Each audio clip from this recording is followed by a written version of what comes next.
ঘুমটা যেন আরো গভীরে যেতে চায়, মাথাটা যেন বালিশের আরো মধ্যে ডুবে যেতে চায়, তখনই মুয়াজ্জিন স্মরণ করিয়ে দেন আমাদেরকে, না এটা ঘুমানোর সময় নয়, এটা জেগে ওঠার সময়।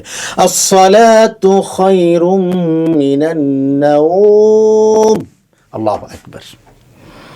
জেনে রেখো, ঘুম থেকে নামাজ উত্তম। আসসালাতু খায়রুম মিনান নাওম। আমরা জেগে উঠি, এই যে মুয়াজ্জিন, তাকে বলা হয় মুয়াজ্জিনুস সালাতি, মুয়াজ্জিনুন লিস-সালাতি, নামাজের মুয়াজ্জিন। এই মুয়াজ্জিনের সাথে তো আমাদের পরিচয় আছে।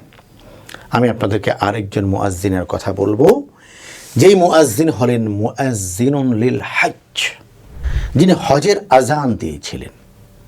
তিনিও আল্লাহু আকবার বলেছিলেন। হযরতে বেলাল রাদিয়াল্লাহু তাআলা বলেছেন হাইয়া আলাস সালাহ।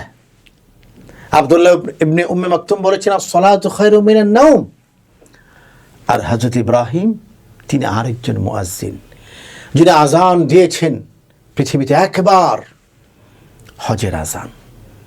আল্লাহ তাআলা বলেছেন ওয়াজ্জিন, হে ইব্রাহিম আপনি আজান দিন, ওয়াজ্জিন আপনি আজান প্রদান করুন ইব্রাহিম, কিয়ামত পর্যন্ত যত মানুষ আমার ঘরে আসার তৌফিক পাবে, আমি প্রত্যেকের হৃদয় ত্রন্তিতে এই আজান পৌঁছে দেব। সুবহানাল্লাহি ওয়া বিহামদি।